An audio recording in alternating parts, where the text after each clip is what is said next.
Alors, la prime rénov', merci mon cher Pierrick. Alors, c'est un sujet qui me tient beaucoup à cœur, tu le sais, parce que c'est une aide qui va être en priorité accordée aux propriétaires de leur logement occupant et qui va leur permettre de pouvoir améliorer les performances énergétiques, l'isolation et évidemment améliorer leur confort de vie de tous les jours. Donc, c'est une aide qui forcément me parle parce que clairement, ça impacte, ça touche les personnes de la classe sociale dont je suis issu. Et clairement, si on avait eu ça à l'époque, je pense que ça aurait pu aider notamment mes parents à pouvoir rénover le logement dans lequel nous étions. Alors, à l'époque, ça n'existait pas, puisque ça a été instauré en 2020, c'est une subvention, et aujourd'hui, ça représente effectivement un très grand nombre de foyers qui bénéficient de cette prime Rénov'. Alors, cette prime Rénov', j'en avais déjà parlé lors d'une précédente émission, elle est soumise à un certain nombre de conditions, et si vous ne remplissez pas ces conditions, vous n'avez pas le droit de bénéficier d'une quelconque subvention. Il y a des pièges également à éviter, et j'avais fait aussi une émission sur ce sujet. Bref, en d'autres termes, c'est pas la première fois qu'on en parle, et je vous invite, si jamais le sujet vous intéresse, à aller sur notre site internet. Vous avez un magnifique chatbot que nous avons mis à disposition et qui pourra répondre à toutes les questions que vous pourriez avoir sur ma prime rénov'. Ce dernier est d'ailleurs implémenté sur les articles que nous avions faits, mais surtout ce dernier va pouvoir vous communiquer les différents articles et les émissions sur lesquels nous avons pu déjà tourner sur ces sujets. Donc vraiment, je vous invite à en profiter, c'est en libre accès, et clairement, ça peut vraiment beaucoup vous aider. Alors justement, pour ceux qui ne trouveraient pas les réponses à leurs interrogations, pas très grave, parce que là, c'est le moment de la réclame. Parce que défendre ses libertés fondamentales, ça ne doit pas simplement être des mots, ça doit aussi passer par des actions. Et parmi la première d'entre elles, prendre contact avec un avocat est indispensable. C'est pourquoi prendre contact avec mon cabinet est extrêmement simple. Vous pouvez vous rendre directement sur mon site internet et réserver un rendez-vous. On se retrouve de l'autre côté.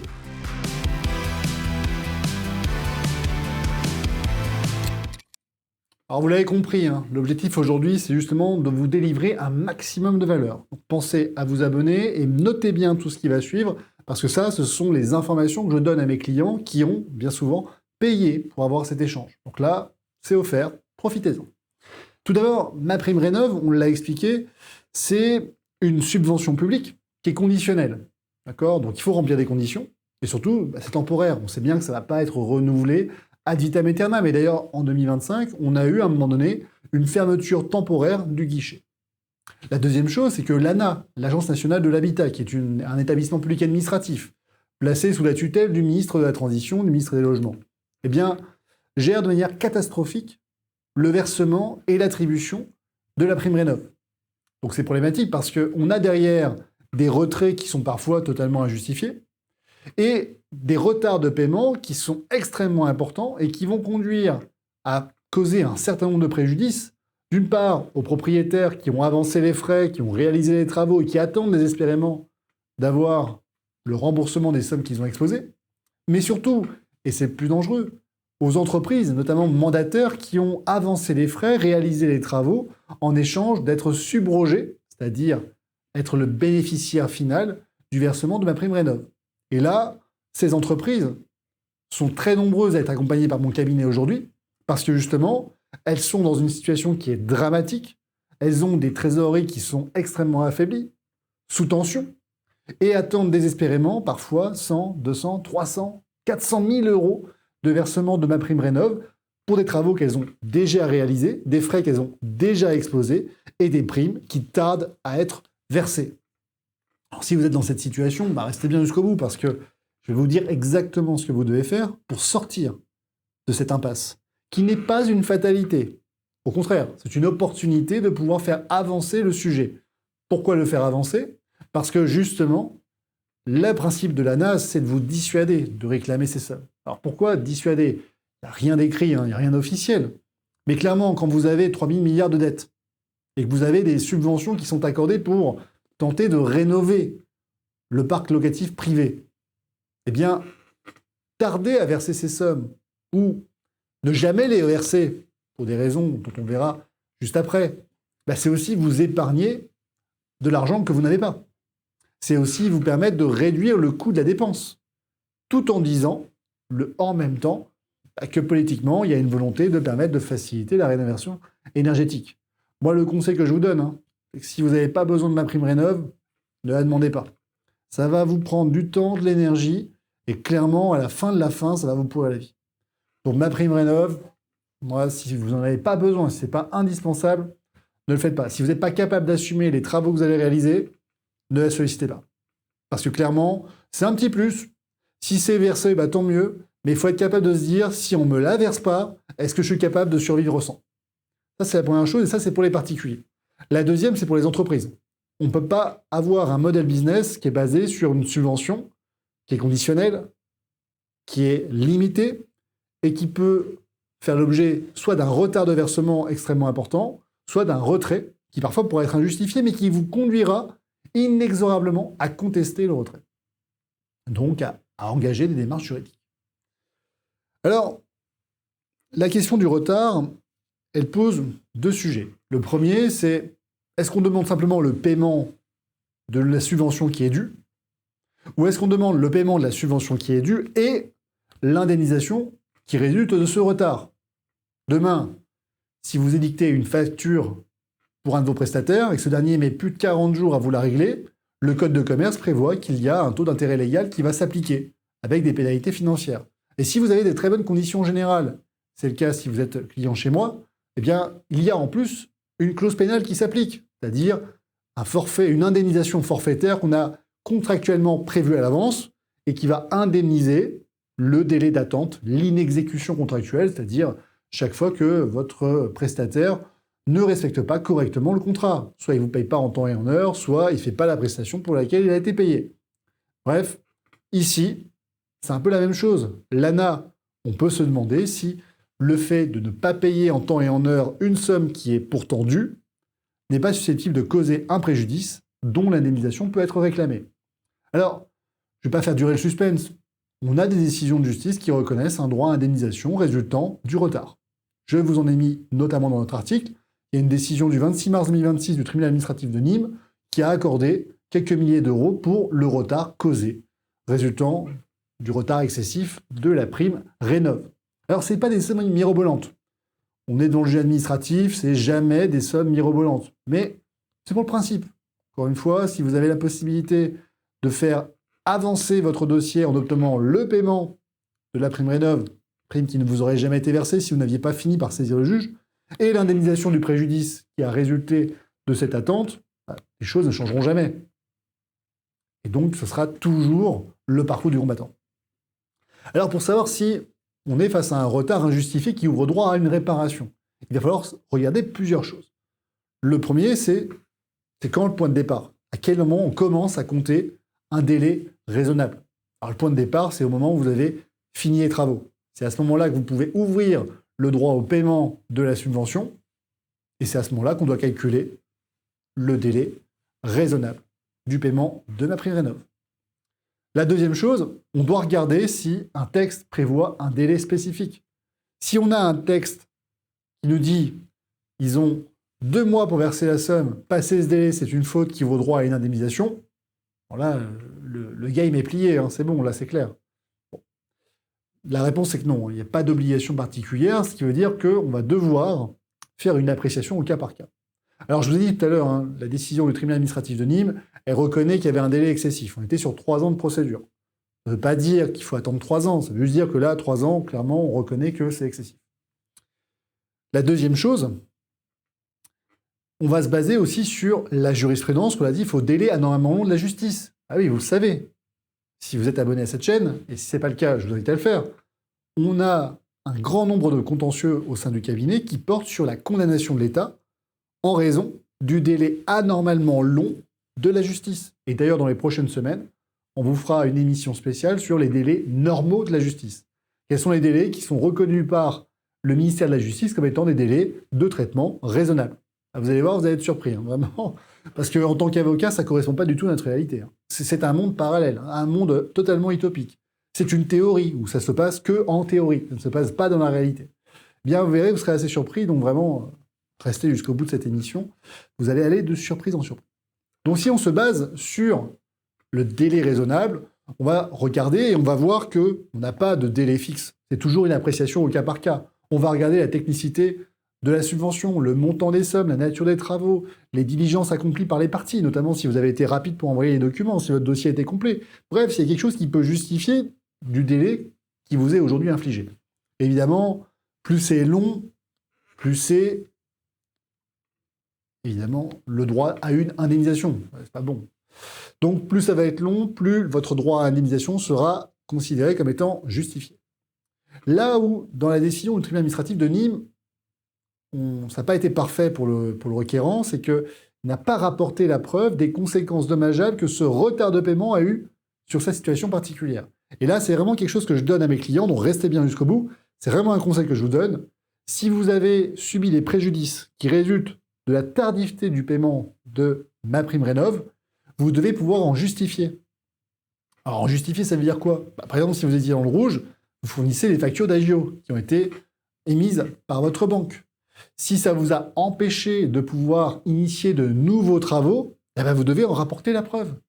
Si ça vous a conduit à licencier un salarié, 2 salariés, 3 salariés, c'est le cas pour un de mes clients, ben vous devez me rapporter la preuve que c'est en raison de l'absence de cette trésorerie, de ces sommes que vous auriez pu recouvrir, que vous avez été contraint et forcé de réaliser ce licenciement. En d'autres termes, on le rappellera, on a déjà fait des émissions sur le sujet de la preuve et du droit. Le juge ne vous connaît pas, le juge ne vous croit pas sur parole, et surtout, le juge va statuer uniquement sur les pièces du dossier. Si vous n'avez aucun élément, si ce n'est votre parole, malheureusement, ce sera insuffisant. Alors, pourquoi ce sera insuffisant? C'est simple. Le juge administratif, c'est aussi le gardien des deniers publics. Pas commencer à dilapider de l'argent public sans s'assurer avant que cet argent est bien dû. J'ai envie de dire, si nos politiciens étaient aussi respectueux de l'argent public que nos magistrats, je peux vous assurer que nous ne serions pas en déficit. Vraiment. Donc le juge administratif n'est pas extrêmement généreux. Mais si vous lui apportez de la matière, il est capable de vous accorder une indemnisation. Alors, quand vous êtes face à ce retard, on appréciera toujours au cas par cas. Plus c'est long et plus on va considérer que votre préjudice est caractérisé. Bien entendu, même si le délai est court, si vous êtes capable de me démontrer que ça vous a causé un dégât, enfin des préjudices qui sont suffisamment importants, eh bien vous aurez la possibilité d'obtenir cette réparation. Quoi qu'il en soit, lorsque vous êtes face à cette situation, qui est un retard de paiement, voilà la manière dont vous devez agir. Premièrement, vous allez entamer des démarches amiables. Vous avez la possibilité entre appeler, contacter via Internet et envoyer des courriers recommandés. Évidemment, je vous invite à le faire de manière progressive, même si, comme je dis souvent, les paroles s'envolent, les écrits restent. Donc, appeler quelqu'un, la question se posera toujours de comment vous allez pouvoir démontrer que vous avez appelé quelqu'un de l'ANA à tel jour, à telle heure, et que vous avez eu telle teneur dans votre discussion. Ah, c'est impossible. Donc moi, ce que je recommande en général, c'est d'envoyer un mail et d'appeler. Comme ça, au moins, vous avez une trace écrite. Et quand vous voyez que ça commence à être un petit peu long, et que ça risque de prendre une tournure un peu plus contentieuse, vous commencez à envoyer des recommandés. Et rien ne vous empêche de doubler vos recommandés de mail et d'appeler. D'accord? Encore une fois, ce qu'il faut absolument prendre en compte, c'est que si vous ne faites rien, il ne se passera rien. Les démarches amiables. Attention, si vous commencez à faire des courriers de mise en demeure, vraiment, alors là, c'est le conseil qui vaut vraiment beaucoup d'argent. Prenez-le bien, je ne sais pas si on fera une capsule, mon cher Gauthier, mais le conseil à 100 000 €, c'est celui que je vais vous donner. Si vous êtes victime d'un retard de paiement de MaPrimeRénov', le courrier par lequel vous allez demander le paiement de votre prime doit être rédigé de manière extrêmement consciencieuse. Ma recommandation principale, c'est de dire, vous demandez simplement à ce qu'on réexamine votre situation et qu'on vous verse les sommes qui sont dues. Ni plus ni moins. Pourquoi? Parce que si vous commencez à demander à ce qu'on vous verse telle somme, plus et ou une indemnisation, vous êtes en train de vous engager dans une démarche contentieuse dont vous n'avez même pas idée. Pourquoi? Parce que vous venez de formuler une demande indemnitaire préalable. Et si vous n'avez pas demandé d'argent, mais uniquement le paiement de la somme, vous avez formé une demande d'exécution d'une décision administrative. Ce qui veut dire qu'à partir de ce moment-là, l'ANA a 2 mois pour vous répondre. Lorsque l'ANA ne vous a pas répondu, elle vous a répondu. Oui, c'est assez subtil, mais en fait, l'absence de réponse est une réponse négative. Ça veut dire que si vous n'avez pas de nouvelles, mauvaise nouvelle, on vous a refusé le versement de la prime, on vous a refusé la réparation de vos préjudices. Et à ce moment-là, vous avez 2 mois pour saisir le juge. Alors si vous n'avez pas d'accusé de réception, et attention, l'ANA est sensible à ça parce qu'elle sait qu'elle va peut-être réussir à vous faire perdre votre droit au paiement de la prime ou à votre indemnisation. Souvent, elle vous dit, si 2 mois passé la réception de ce courrier, vous n'avez pas de nouvelles, c'est que vous avez une décision implicite de rejet et vous aurez 2 mois pour saisir le juge. Si vous ne le faites pas, c'est terminé. Vous êtes forclos. Et par la même occasion, vous venez de perdre le droit au paiement d'une prime qui vous était due, ainsi que la réparation des préjudices qui vous a été causés. Dommage. L'ignorance coûte cher. Fort heureusement, pour ceux qui sont abonnés aujourd'hui, vous ne serez pas dans cette situation-là, parce que vous savez que si vous faites un courrier, vous demandez uniquement à ce qu'on réexamine votre situation. Pas à ce qu'on vous paye cette somme. Pas à ce qu'on vous indemnise des préjudices subis. Si vous faites ça, vous êtes engagé dans un contentieux. D'accord? Donc si vous le faites, il faut aller jusqu'au bout. Et si vous allez jusqu'au bout et que vous devez saisir un juge, vous devrez le faire avec un avocat. Pas le choix. Pourquoi? Parce que le ministère d'avocat. Le ministère d'avocat est obligatoire. Là, c'est le code de justice administrative 421-3 qui prévoit que si vous demandez une somme d'argent à l'administration, vous devez avoir un avocat. Vous n'entendiez pas faire de frais de justice, et malheureusement pour vous, vous êtes embarqué dans une telle procédure. Comme j'ai dit tout à l'heure, mais je le répète, si après avoir demandé le paiement de la somme qui vous était due, paiement de la prime rénov', et ou l'indemnisation de vos préjudices, vous ne saisissez pas un juge dans les 2 mois suivant la notification et délai de recours, c'est un peu complexe, mais en gros, on vous a prévenu que si vous ne saisissiez pas le juge, passé un délai de 2 mois, c'était terminé, eh bien vous perdez à la fois la prime rénov' et votre droit à réparation. Et c'est irrévocable. Comme dirait Denis Brognard, la sentence est irrévocable et l'aventure s'arrête. Donc ça coûte cher la blague, ça coûte cher le courrier de mise en demeure. Et malheureusement, beaucoup de mes clients m'appellent lorsqu'il est trop tard. Alors lorsqu'il est trop tard, ça ne veut pas dire que tout est totalement foutu. D'accord? Il y a toujours des petites subtilités procédurales. Mais clairement, la marge de manœuvre est beaucoup plus faible. Et surtout, parfois, c'est irrémédiable. On n'a pas de solution alternative. C'est foutu. Et ça, c'est dommage, parce que l'ignorance peut coûter cher. Et la loi ne protège pas les ignorants. Donc, retenez bien ça.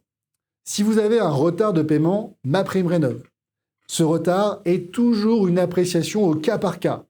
Seul le retard injustifié, qui va donc avoir un certain délai, peut conduire à une indemnisation. Si vous demandez l'indemnisation de votre préjudice, faites-le toujours avec un avocat. Comme ça, vous êtes sûr que sur le plan procédural, vous n'allez pas perdre une chance sérieuse d'obtenir une réparation. Vous demanderez le paiement MaPrimeRénov' et vous demanderez l'indemnisation des préjudices qui résultent de ce délai anormalement long de versement de MaPrimeRénov'. Fort de cette argumentation, et en l'absence de réponse passée 2 mois, vous aurez 2 mois pour saisir le juge et obtenir la réparation qui vous est due. Et ça tombe bien, on a de la jurisprudence qui vous accorde une réparation à condition de bien justifier de l'existence de vos préjudices.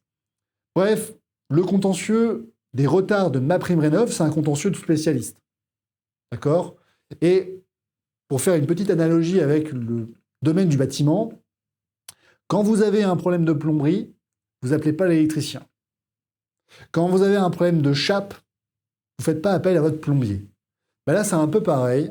Si vous avez un problème de MaPrimeRénov', prenez pas le premier avocat qui est le plus proche de chez vous et qui a pour seule qualité d'être le voisin de palier.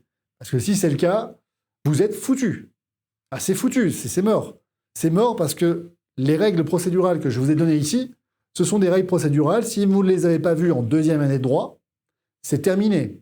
Et comme je l'explique, 90% des étudiants en droit n'étudient jamais la procédure administrative. Donc quand ils deviennent avocats, c'est pas que ce sont des mauvais avocats. Simplement, en fait, c'est une matière qu'ils n'ont jamais vue. Et vous le savez, vous ne pouvez comprendre l'ampleur de votre ignorance que si vous avez conscience qu'il existe quelque chose dont vous ignorez. C'est un peu, vous Vous savez, hein, le paradoxe de Dunning-Kruger. Moins vous en savez et plus vous êtes fort et sûr de votre valeur et de votre connaissance, et plus vous commencez à en savoir, et moins vous êtes confiant et plus vous avez conscience de l'ampleur de votre ignorance. Là, c'est un peu pareil ici, c'est-à-dire que si vous n'avez jamais étudié la procédure administrative, et 90% malheureusement de mes confrères ne l'ont jamais fait, il y a de fortes chances que vous n'ayez même pas conscience que vous n'avez pas conscience qu'il existe toutes ces règles procédurales qui s'appliquent. Et bien souvent, malheureusement, je suis un peu comme le plombier qui doit essayer d'aller reprendre toute la tuyauterie qui a été faite par l'électricien. Ça peut être catastrophique, et je pense qu'ici, tous ceux qui nous regardent comprennent très bien l'image que j'essaie de faire passer. En conclusion, si vous êtes victime d'un retard de paiement de ma prime rénov', c'est simple. Je crois qu'aujourd'hui, vous avez toutes les solutions à vos questions. Et d'ailleurs, mon cher Gauthier, je pense que c'est le moment de faire une dernière page de réclame avant de conclure cette émission. Parce que défendre ces libertés fondamentales, ça ne doit pas simplement être des mots, ça doit aussi passer par des actions. Et parmi la première d'entre elles, prendre contact avec un avocat est indispensable. C'est pourquoi prendre contact avec mon cabinet est extrêmement simple. Vous pouvez vous rendre directement sur mon site internet et réserver un rendez-vous. On se retrouve de l'autre côté.